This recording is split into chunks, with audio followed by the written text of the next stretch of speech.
Avengers end game के बाद Marvel की सबसे बड़ी कैंसिल मूवी कौन सी है? तो शायद आप लोग बोलोगे कैंग डायनेस्टी। लेकिन सच ये है कि कैंग डायनेस्टी सिर्फ कैंसिल ही नहीं हुई, मार्वल ने उस मूवी के लिए लगभग 4 साल तक पूरा मल्टीवर्स सागा बिल्ड किया था। Loki, Doctor Strange, Multiverse of Madness, Quantumania, TVA, He Who Remains, ये सब सिर्फ एक ही डायरेक्शन की तरफ जा रहे थे, अवेंजर्स द कैंग डायनेस्टी की ओर। अगर जोनाथन मेजर्स वाली कंट्रोवर्सी नहीं होती तो आज हम कंप्लीटली अलग अवेंजर्स मूवी देखने वाले होते, ना कि अवेंजर्स डूम्सडे। इस मूवी में कैंग सिर्फ विलन ही नहीं होता, वो पूरे मल्टीवर्स को अपना किंगडम बना देता। कई अवेंजर्स मरने वाले थे, टीवी का रोल कंप्लीटली डिफरेंट होने वाला था और सीक्रेट वॉर भी बिल्कुल दूसरी डायरेक्शन में जाने वाली थी।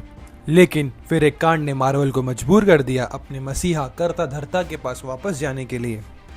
तो आज हम बात करने वाले हैं उस मूवी की जो ऑलमोस्ट बन गई थी, लेकिन हम कभी भी उसे देख नहीं पाएंगे, अवेंजर्स द कैंग डायनेस्टी। जितना हमने इस मूवी के बारे में सुना है, ये मूवी उससे भी कहीं ज़्यादा इंटरेस्टिंग थी।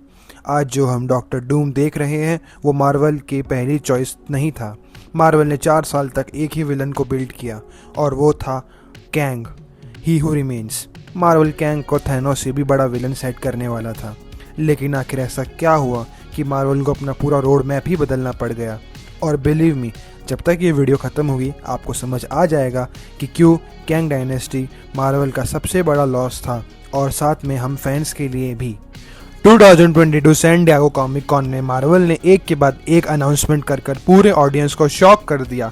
सबसे पहले अवेंजर्स द कैंग डायनेस्टी और उसके तुरंत बाद अवेंजर्स द सीक्रेट वॉर। उस वक्त पूरा इंटरनेट एक्सप्लोड हो गया था, क्योंकि एंड गेम के बाद मार्वल पहली बार ऑफिशियली बता रहा था कि MCU की नेक्स्ट ट्रिलॉजी क्या होने वाली है।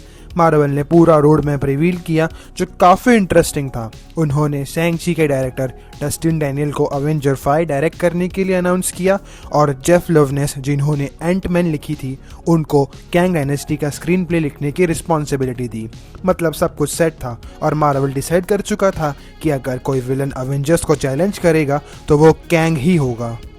तो अब जब मार्वल डॉक्टर डूम के अराउंड इतनी हाइप बिल्ड कर रहा है तो कैंग डायनेस्टी के टाइम डूम को साइडलाइन क्यों कर दिया? इसका जवाब MCU की प्लानिंग में ही छुपा हुआ था। देखो, थैनोस एक सिंपल विलन था, उसका गोल क्लियर था, इन्फिनिटी स्टोन कलेक्ट करो और यूनिवर्स में बैलेंस रिस्टोर करो। लेकिन कैंग बिल्कुल अलग ही लेवल का कैरेक्टर था। वो सिर्फ एक इंसान ही नहीं, वो एक साइंटिस्ट था, एक कॉन्करर था और एक एम्परर था। और सबसे डेंजरस बात, उसके इन्फिनाइट वेरिएंट एग्जिस्ट करते हैं। एक कैंग को हरा दो तो भी कुछ नहीं होने वाला, किसी और टाइमलाइन से कोई दूसरा कैंग आ जाएगा, और अगर उसको हरा दो तो तीसरा कैंग आ जाएगा। इमेजिन करो, एक नहीं, 10 नहीं, हज़ारों कैंग, और हर कैंग अपनी रियलिटी का रूलर। इसीलिए लोकी सीजन 1 की एंडिंग इतनी इंपॉर्टेंट थी। जब ही हू रिमेन्स मरा, उसने सिर्फ अपनी डेथ एक्सेप्ट नहीं की थी, उसने एक वार्निंग भी दी थी, अगर मैं मर गया तो मेरे जैसे और डेंजरस वेरिएंट आएंगे। उस वक्त हमें लगा ये सिर्फ एक डायलॉग है, लेकिन असल में ये अवेंजर्स द कैंग डायनेस्टी का फर्स्ट सेटअप था, और मार्वल ने इस सेटअप को और इंटरेस्टिंग और स्ट्रॉन्ग बनाया क्वांटमेनिया के थ्रू। वहाँ पर हमने पहली बार कैंग द कॉन्करर को देखा, और मूवी के एंड में जो काउंसिल ऑफ कैंग दिखाई गई थी वो क्लियरली एक हिंट दे रही थी कि फ्यूचर में सिर्फ एक विलन नहीं होगा, पूरी कैंग डायनेस्टी एवेंजर्स के अगेंस्ट फाइट करने वाली होगी। और ऑनेस्टली ये कॉन्सेप्ट सुनने में काफ़ी क्रेजी लगता है, क्योंकि पहली बार अवेंजर्स किसी मॉन्स्टर या एलियन आर्मी के खिलाफ नहीं, बल्कि कैंग के 1 लाख वेरिएंट के खिलाफ लड़ने वाले थे। और ये सिर्फ बिगनिंग थी, क्योंकि मार्वल की ओरिजिनल स्क्रिप्ट में कैंग डायनेस्टी सिर्फ एक अवेंजर्स मूवी नहीं, ये इन्फिनिटी वॉर से भी ज़्यादा डेंजरस वॉर होने वाली थी। और इसी ओरिजिनल स्टोरी का पहला मेजर रिवील इतना शॉकिंग था, मार्वल फैंस आज भी उसके बारे में डिस्कस करते हैं। और यहाँ से स्टोरी और भी इंटरेस्टिंग बन जाती है, क्योंकि कैंग डायनेस्टी को लेकर बहुत लोगों को लगता है कि ये बस एक और अवेंजर्स वर्सेस विलन मूवी होने वाली थी, लेकिन ये मूवी उससे काफ़ी अलग थी।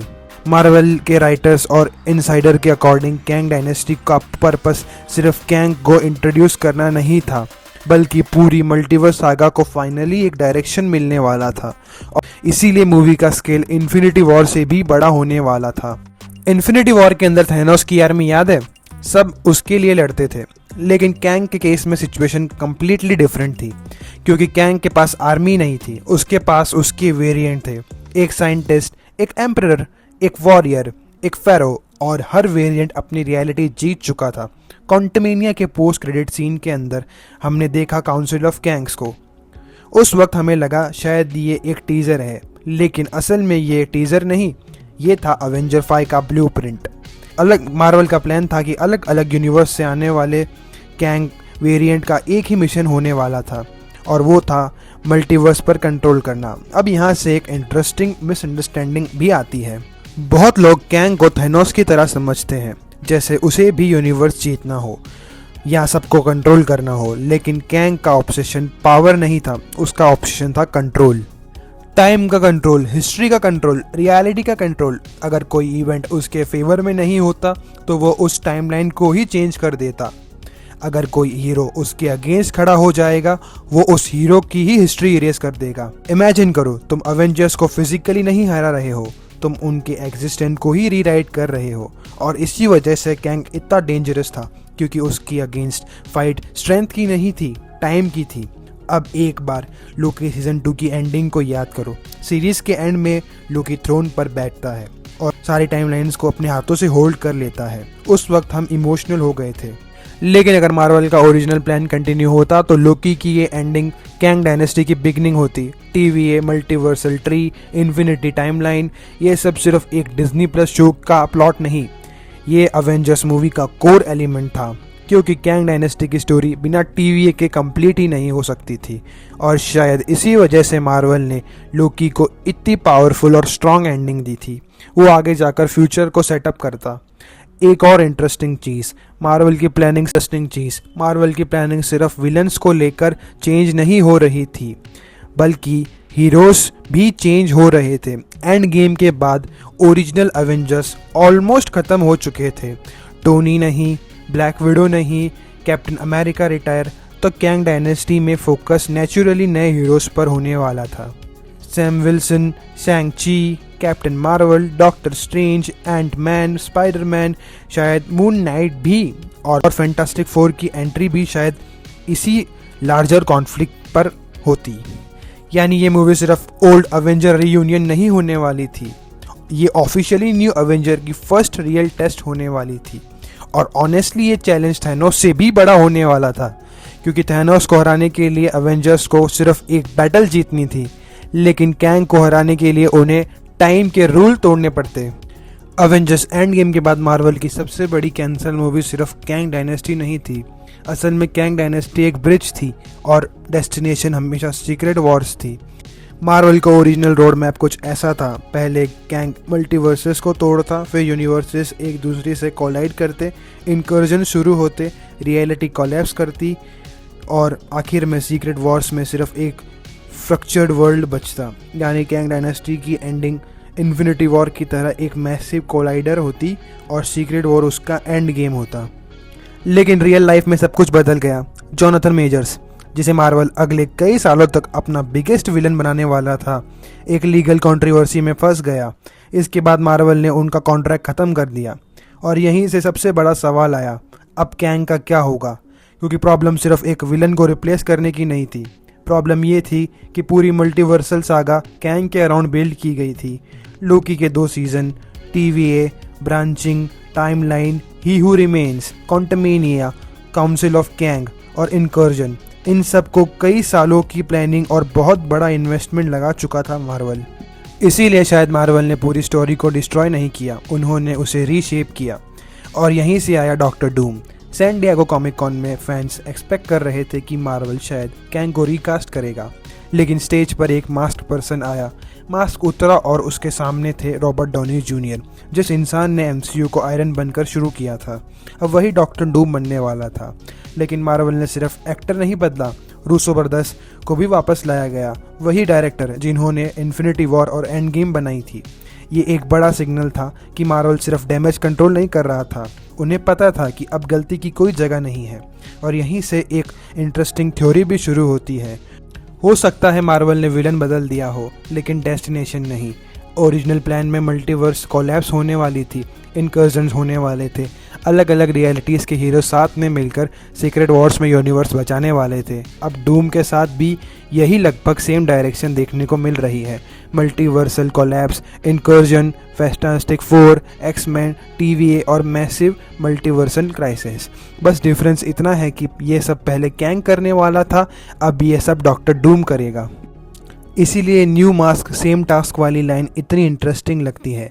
लेकिन फिर सवाल आता है, अगर डूम ने कैंग की जगह ले ली है तो कैंग का क्या होगा? क्या मार्वल उसे हमेशा के लिए भूल जाएगा? शायद नहीं, क्योंकि कैंग की सबसे बड़ी ताकत क्या है? उसकी इन्फिनाइट वेरिएंट।